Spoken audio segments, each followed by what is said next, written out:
we say? 3 million homes. Mm. 3 million affordable rental units and 2030? homes by 2030. What do we think of that? You're talking that's 500,000 It's more. a year. 600. That's what we said. 600 a year.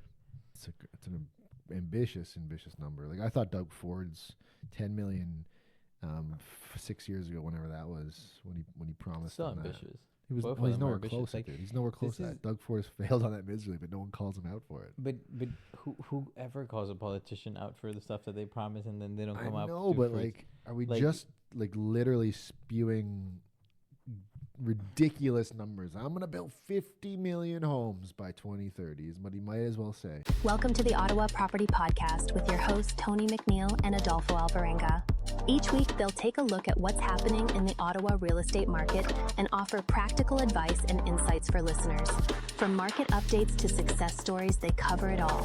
Whether you're a first-time homebuyer, a seasoned investor, or just curious about the property landscape in Canada's capital, they've got you covered.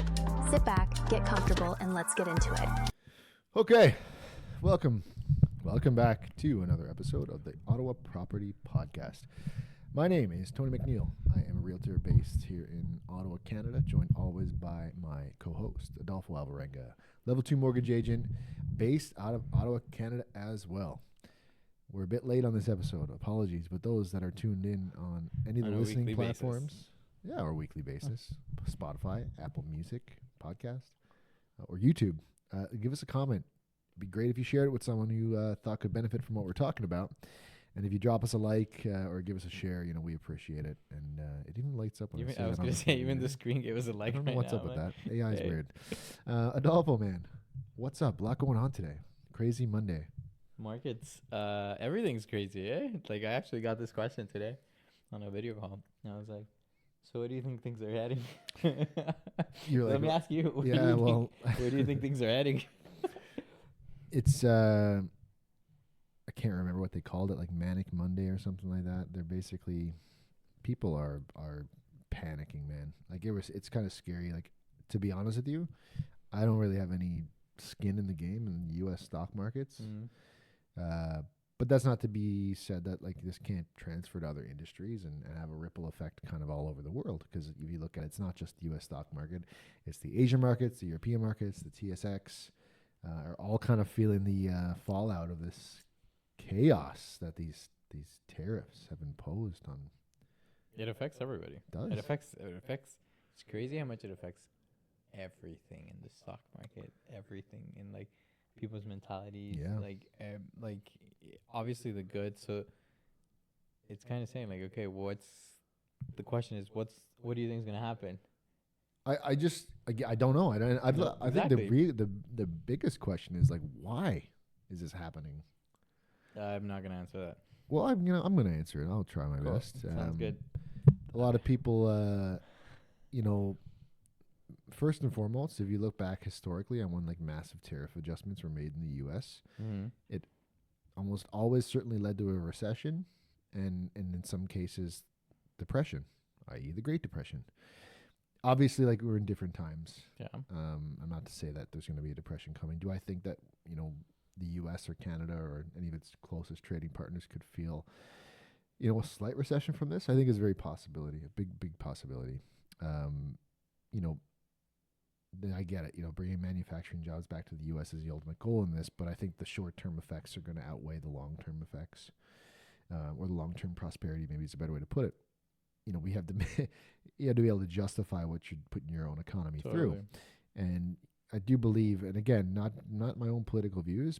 I'm commenting on it as someone who's not a U.S. citizen and just kind of seeing it from afar. But if you're talking about a two-party system, Republican versus Democrat, think about this. If the tables were switched here and it was the Biden administration inflicting this much pain on the U.S. economy. Oh, the Republicans. Holy cow, man. Yes. They would be losing their bloody minds, man. That. Totally.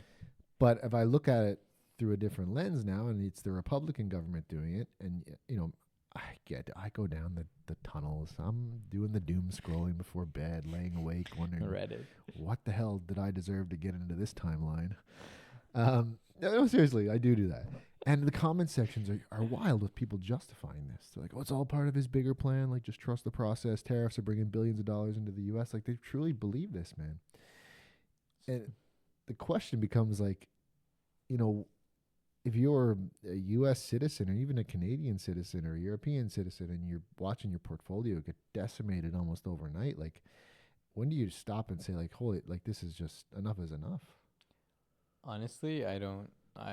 It's hard to say. It's hard without getting too political into it. Like, it's hard to see what could be right of this in the long term. Like, don't get me wrong. Like, I can see where it would benefit, but then at the same time, is it, like you said, is does the long term effects actually outweigh the short term? Yeah.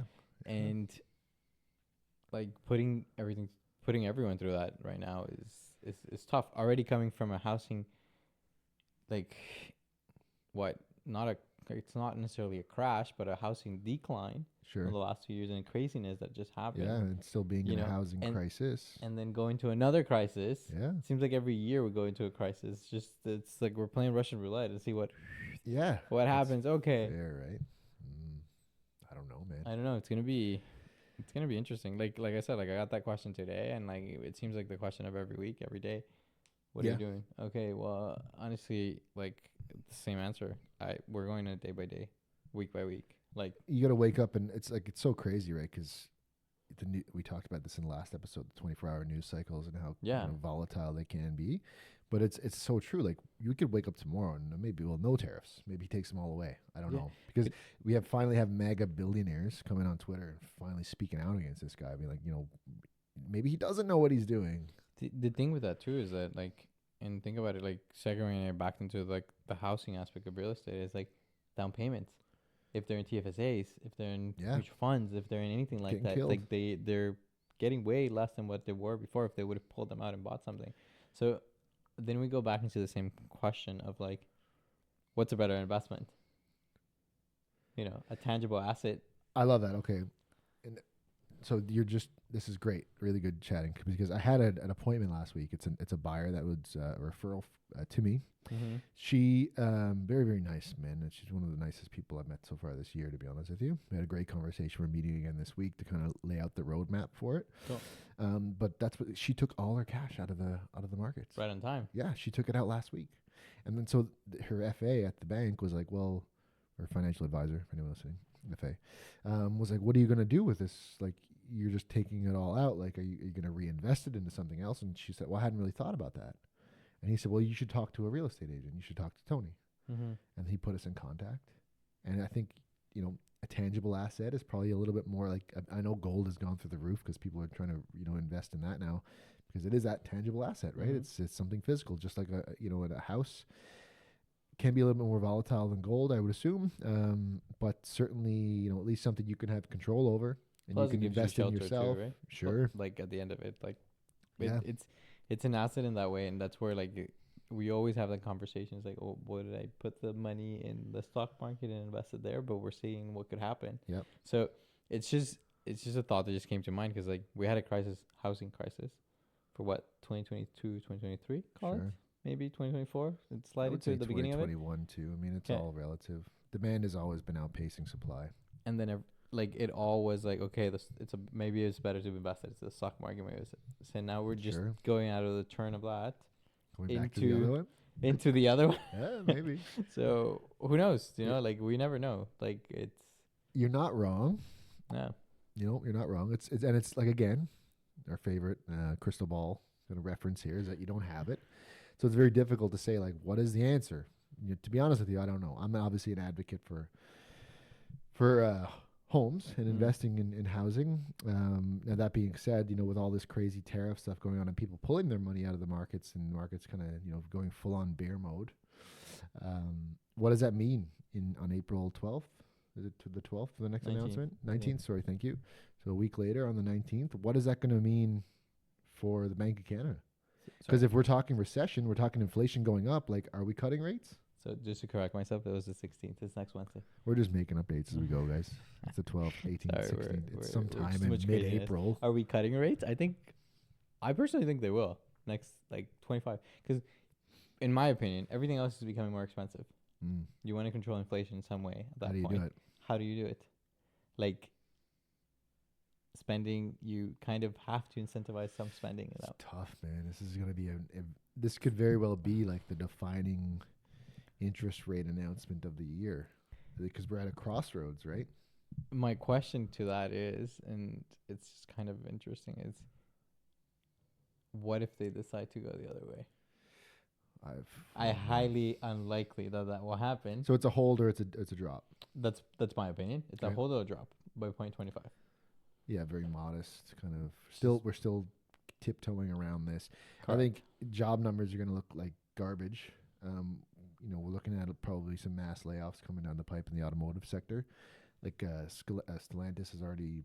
It was only a temporary 2-week layoff, is what they're calling it right now, in Windsor, Essex area. But that could easily be, go from 2 weeks to 2 months. You just don't know, right? Especially if the tariff stuff keeps up, and demand and inflation creeps up, and recession is looming. Are people going to go out and buy a $50,000 vehicle? No, probably not. They're not going to. No, they're not going to do anything big, and I think that trickles into the housing market too. People aren't going to sell. Maybe this is not the year to do it, honey. We're going to wait and see, what the future brings for us, unless people have that inherent need, i.e., like death in the family, divorce, maybe a baby coming. Like those are the big kind of triggers for housing kind of changes. But if you don't have to, I bet you most people won't. But do you think that they won't sell because of the fear of it, or because they just don't think that it's the right time to buy something? I think of both as well. I think both. Okay. Because I think, if you decide to sell and you're not afraid and you're not worried about the market, maybe you have an insulated job, you're not worried about a layoff. Like, are you really going to be able to find that house on the other side? Because you're not going to have the same inventory to choose from that you normally would. So like maybe you don't find the house that you're actually looking to move into. That's the hard part about when you're selling or buying. Then it's there's always that one asterisk of like, okay, if you buy first and then sell, then there's the question is like, will you get what you're asking for 100%. On your sale, or what you need? So some people, right? But then if you sell first and then buy, then what if you don't find what you want? Well, you risk being homeless. Well, not really homeless. There's Airbnbs, there's renting. Being facetious. Yes. But you're going to the extreme of like, sure, it's 50-50, flip one or the other. Yeah. But I hear you, Airbnbs and that type of thing. But like, there's no definite end to that too. And I think for some people, the finances will make sense on that as well. Because, yes, if your term is coming up soon on your mortgage renewal, maybe that short-term rental isn't so bad. But if you were maybe trying to port something, you only have a specific window of time to do that. And then you're probably looking at some massive fees to break your mortgage, right? Yeah. So because you got 90 days before that. Right? Yeah. So it's like a lot of moving parts, right? We had this exact conversation at a listing appointment on Saturday morning. And that's what they were saying. They're like, if we sell, like, we're worried that we won't find the property that we want to move into. And like, luckily their renewal's coming up in like a year or less. So it probably wouldn't be a gigantic penalty to break. But if they were, at halfway through or less, that could be a pretty big gap, right? Especially if you're like, if you were a year or so in and you locked in on a fixed rate of like 5 or more, like, that's a big massive penalty. Yeah, that's a big one, especially because they're also like, even if you could do like what we call a transfer or a porting of it, there could still be like on the porting there's no penalty, but like if you were to do a transfer from one institution to another, there's that penalty that you would break it for. Right. Okay. So we're looking at scenarios where like even for clients, it's like if they locked in at a high over anywhere between 5.5 and higher from the last few years to see if we do a transfer to what the rates are at right now. There is a penalty. However, it's just finding out if the penalty is less than what the benefits would be compared to your savings. Yeah, right? I hear you. However, like a lot of the times you're going through the whole application all over again, right? Of having to get a mortgage. So then it lies, like you said, like if they're on year one and they need to sell or they can't find something else and they have to break that. Yeah. It's a hefty, it eats up their profits. This buyer this client, see they're buying and selling, but this client had gone through this before with a previous experience. Now they didn't use us for this purchase and sale of this condo, like we were just introduced to them, but their penalty to break on the last time they sold and bought was $25,000. right? Now, luckily, they were in a upswing, so they weren't eating that, but it was certainly taken from their equity or potential gains, right? So that, like, it wasn't like it was free money. It's never free money. No, it's never free money. So that's why we said, like, that we were on this topic of these things, and you could tell that was a pain point for them. So it was immediately like, guys, you know, you got to talk to your bank rep, and if you don't get the answers from them, like, you know, it's time for us to introduce you to a broker that can volunteering myself. Raising your hand. Yeah, no, seriously, introduce you to someone, because we want to know those numbers. We don't want to go into this blind and say, like, yeah, it won't be that low, but you know, what do I know? I don't know their mortgage inside and out, so they have to find that out so that when the time comes, like, we know and exactly what the numbers are. And I'll be honest with you, it's different lender by lender. That's what I said. One bank could be one thing, another institution could be another one, and between institutions even they could be different. Between a variable rate or a fixed rate, there are different fees too. Yeah. So you're better off talking to the people that would know 100%. What happened. They were like, you know, we our rate's high is what they said. I said, okay, well, do you mind me asking what high is? And they're like, it's 4.7. I was like, no, it's not that bad. I was like, I'm 4.69, guys. Don't tell me that. I'm like, I'm over here thinking I'm not that bad. Like, I have people that are 6%. Exactly. That's what I said. I'm like, if you were up in the sixes, like, you'd be having a different conversation. But like, you're okay. 4.7's not bad. No, it's not bad. I was like, yeah, it's people are getting sub 4s now, but it depends on the product. And anyway, we could go down that. I think I want to circle back. I feel like we've always had this conversation. Yeah, so many times that I don't even have to jump in and say it. You already know. It depends on the product. Okay, I know this. Yeah. Asterisks. I want to get back to the rate announcement for a second. So April 16th, we'll make some predictions. You got to pick one. You can't say blank or blank. You have to pick one. It'll drop by 0.25. Okay. Adolfo was going to say drop by 0.25. I would agree. Okay. I think I'd go drop too. But for the sake of just doing something different. You're going to say a drop of 0.50? I am, yeah. It's like, I know you. It's like, I'm going to go big or go home by this point. Like, it's one or the other. So if it drops by 0.50, I owe you a dinner. Okay, fair. Okay, take you up deal? on that. Deal. Okay, Shake on it. Done. I do think that's going to be the case, and I think you know, there's a lot of evidence to back that up. I think, you know, even Mark Carney this week and over the weekend was saying that there's some tough times ahead. He said his words were like, "I'm not sugarcoating," to quote him. You know, what type of fallout we're going to have based on these tariffs imposed by the U.S. Already seeing it, some of the layoffs in Windsor, Essex. And then there's talks of like lumber going up in terms of a lumber tariff coming in from the U.S. as well. So I believe that's probably why you're seeing Mark Carney and Pierre Poilievre starting their days in BC today, because it's obviously going to be the biggest province hit by that type of thing. Yeah, there's very uncertain times on the horizon. But and the crazy part about all this too is like we have an election coming up too, and that's it. And they're all making, you know, wild promises. So we've read today. I'll jump into this. This is a good segue. So if you didn't catch it, Monday, what's today, the 7th, April 7th, Jagmeet Singh was in Toronto, and he was talking about his, you know, party's platform for housing. And it's a very ambitious goal.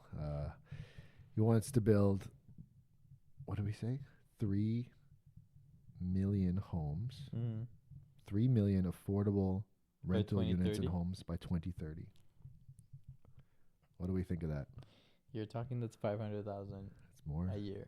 600. That's what we said. 600 a year, because it's in 5 years.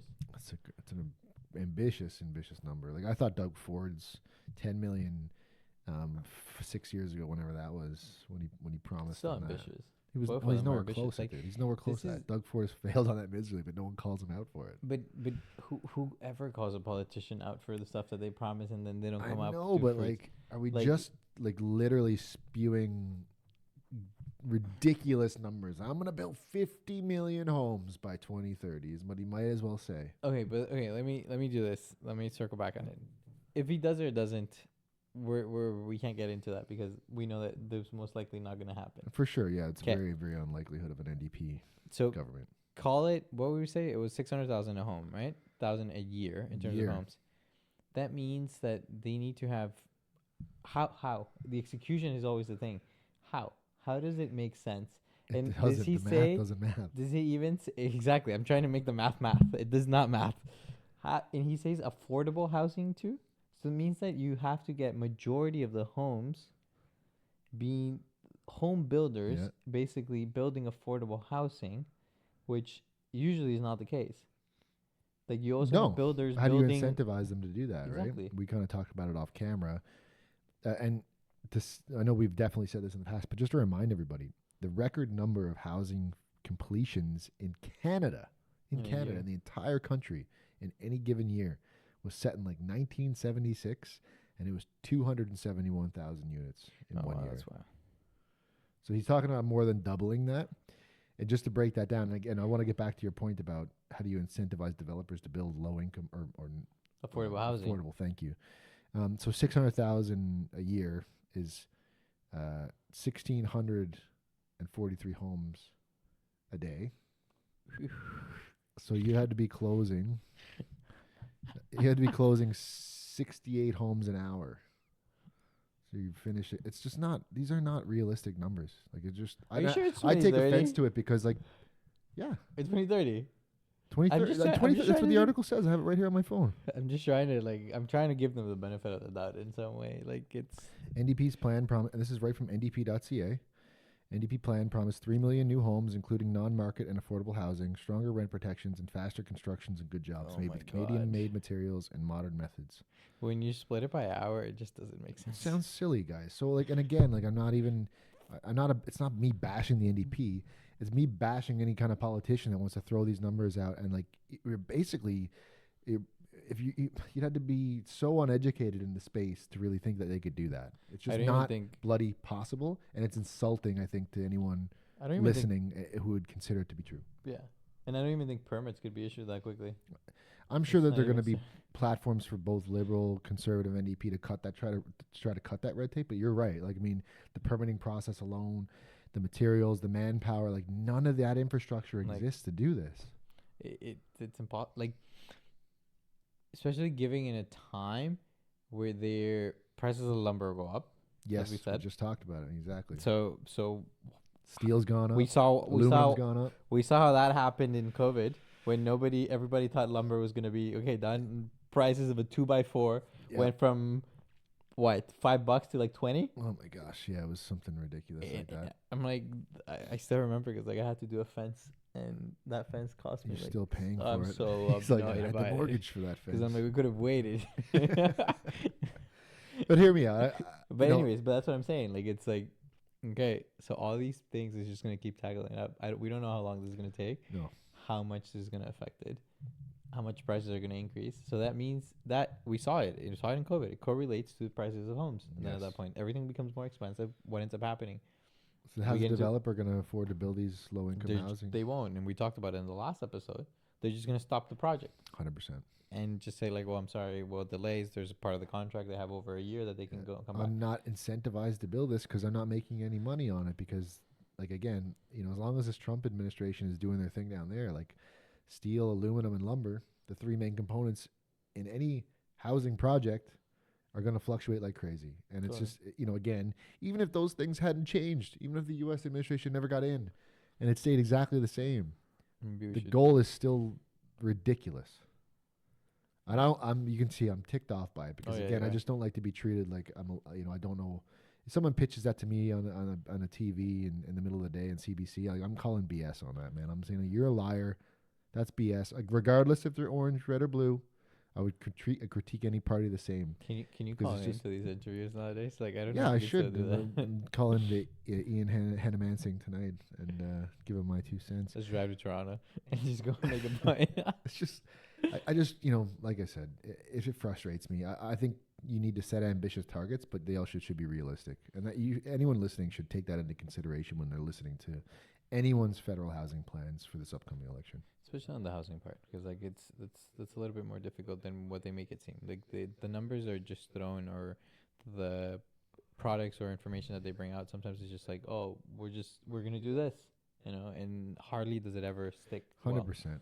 Like, yeah, I think we're at a big crossroads with this election that, like, most of these politicians are just kind of throwing Hail Marys just to try to get any type of traction against one another, because it does seem to be neck and neck between two parties specifically. But let's give people more credit where credit is due. Like most, you should be able to call out those numbers and realize they're not realistic. Yeah, and I know we said we're not gonna make this a political podcast, but kind of hard when it's elections and then kind of throw in like this information like this and related to our industries. Yeah. Like, and that is a bit of my personal belief in terms of like the realisticness of a number. But again, red, blue, orange, whatever. I think they overpromise and underdeliver. Yeah, I mean, we'll see. We shall see. Yeah, I mean, it is. It's coming up soon. Just got my voter registration card in the mail today. I should check that. This is my first elections that I can vote. I'm going to do the mail-in ballot. No, I'm going to go in person. Oh, I hate the lineups, man. It's just easier to go. It's the first time I do it. Oh, true. I've never voted in Canada. That's true. First time I voted in Canada, and I actually never voted in Honduras. Well, because I wasn't old enough to vote when I came. Oh, true. Okay. So yeah, it's a big deal. Yeah, first time. Oh, that's cool, man. I just wish it was a different circumstances. Hey, no, I think it's a great time to do it because if anything, this is one of the most important elections our generation will likely face. So totally. Yeah, I mean, like that being said, like what I'm just trying to think about where else we want to go today. I was like, I went on a big rant there, got frustrated, and I'm like throwing off my game. I do think it'll be interesting to see where this interest rate hike goes or decrease goes, and again, I'm a little bit nervous and apprehensive for what it means for a city. If we're seeing massive layoffs here, like if government change could bring on more layoffs in our country and our city of Ottawa specifically, and that freaks me out for sure. Yeah, it's definitely something to be of concern and something to worry about. But again, we don't know until we get there in a way. Hit the fast forward button. It's kind of hard. It's kind of hard because like usually you can kind of see like, okay, this is where we're gonna head to. This is what we're gonna see. Yeah. Right now, it's wild. It is, and the market itself, like from what I've seen in the last week and a half, depending on what the product type is, like has been pretty steady. Yeah. Houses are coming on and they're getting sold, and so there's people obviously out there making moves. Specifically, like the detached stuff has really been like popular, and like last year it was soft. We talked about it all the way through with market stats and stuff that like detached, although it was up conservatively year over year to this point, like stuff was still like very. The word like people were very picky on what stuff was moving and what stuff wasn't, but now it just seems like everything is kind of getting scooped up. I think do you feel that at that point is like more of a pricing aspect or more of the because like if you think about it right now compared to last year, rates are lower than what they were last year, so it doesn't mean people are qualifying for more and that way they're meeting to that price point. Yeah. Or does it mean that those prices came down and then everything just kind of I think it's a bit of both. I think aligned. like if you look at it last year and to where we are now, like the fact that prices they're not continuously dropping every month, right? If that was the case, people would be waiting because no one wants to buy if it's going to go down the next month. Totally. People want to wait for the bottom. But because we're kind of chugging along, even with sales volumes down and sales volume down and prices are up, people are kind of saying, well, if I don't get it now, am I going to miss the boat altogether, right? Yeah. And I think that is fueling it. So prices have come down through 2023 and 2024. They kind of settled, and now we're kind of seeing them tick back up bit by bit. Not crazy jumps, but anyone who's again what you said about rates coming down as well, like it's affecting their affordability. Now they can get in and they see value in the price point. So if you can go into Barrhaven, you can get a detached house with a double car garage that's been roof's done, windows are done. You can pay under $800,000 for that. Like people are down to pay it, right? You'll take it. And I think there's in the long term, in the 5 to 10 year plan, like there's a lot of room for that number to go up. Well, I was listening to like I was having a conversation. They're saying like there's townhouses in Orleans for like between 460 and 500. Yeah, wouldn't surprise. No condo fees and stuff. Yeah. So I'm like, okay. Those are first time home buyer numbers. Yeah, there's a window of opportunity for all types of buyers right now. Yeah. Sellers, it depends when you bought. It really does. Like that's really situational. For example, when other couple purchased with us in Barrhaven, maybe I talked about this last week. I can't remember, but what the seller paid for it, what they sold it for them, it was a massive loss. Haircut. 215,000 delta. They bought like peak pandemic. And they're getting we're getting relocated for work, so wow, it stings. You know, my buyers. It's almost like to them, like, you know, there's certain people in that situation be like, oh yeah, we're getting it at such a good price, but it's like almost they felt bad. Yeah. I think just a little bit. They're like, oh, they saw the numbers, and like it wasn't like they felt good about it. Yeah. They're like, oh, they almost felt bad that they were. But you have to kind of do it, right? Like it's like you want to win, but at the same time, or want to have a discount, but you also don't want the other side to lose that badly. Yeah, you're like winning too. $200,000. Wow. So like in my mind, I think there's room for that to go up too. Like if it once hit that price point, I mean, I'm not saying it's going to be next year. I'm not saying it might even be 5 years from now. But if it once was that, it'd likely get back up there again too, right? Real estate, and always we say this too, but you know, it's a long-term play. Yeah. And that family's likely going to be there for the next 20 years anyway. So like I'm just so excited to see where it goes for them, especially because I do believe, even though markets are a bit tumultuous right now, I do believe that there's opportunity for people to seriously make some gains in the next 5 to 10 years. So this is the thing that I have, and like I always find like in real estate is such a good avenue because I experience it, right? Because I see it. So I had this conversation over the weekend actually with some clients, some friends, and they are thinking of upgrading their home because their family is increasing. Okay. They're going from a townhouse, which they bought pre-COVID, like on paper, closed during COVID, so they got it at a very good deal. Okay. So pre-COVID. Okay. Talk about it. They bought it at 550. Their house is probably worth 700 something, right? So call it 700. So they made what, 150 in 3 years, 4 years, 4 years. So now, I have a thing where like every client, I always ask, would you consider being a landlord? You know, it's always that question of like, sure. Okay, is it something that you want to tackle in some way or not? Yeah. Some people say yes, some people say no. It's up to them. I don't necessarily push it, but I always say like, this is what could happen, right? Yeah. You could take out the equity from the current home, refinance that, to then use it as down payment to the next home. So this is where it gets interesting, or this is where the interesting part is. Two borrowers as the couple. She works as she has a very good paying job, and she's gonna go on mat leave. Okay. However, when she comes back from mat leave, she's gonna come back to her income, right? Sure. And the question then, which I told them to, is because it'll be tight, especially given that she'll be on EI during mat leave, for the time to carry both properties, plus obviously all their expenses and all that stuff. Yes. Right. So then the question is, would you have 6 months of tightness, call it a year, to then the potential benefit of that property increasing in value 10 years from now? Sure. So that's always the question I always try to ask and be like, would it, like, everybody's circumstances are different. I'm not saying that I'm not considering all that stuff. Everything is different for everybody, right? But it's just having that question of like, okay, if you make a bit of a sacrifice now, to a long-term gain later on. So it's kind of what Trump's, they go for it? Trump's kind of saying, they're still thinking about it. They haven't quite come up with it. But it's kind of Trump saying like, oh, we'll suffer now, but in the long term, we're going to get all these jobs, you know? Yeah, but... but then the question is, obviously, I'm not in their shoes, and I can't say go this or go that. Like I have to present the options what you have. If it fits your budget and you can make it work, amazing. Because I feel that the opportunity is there. Sure. You know? Yeah, if they have that much equity to play with, I mean, it's maybe at least worth a conversation. Totally. But then I always know that it's that certain level of comfort that everybody wants to have in terms of like the monthly... Yeah.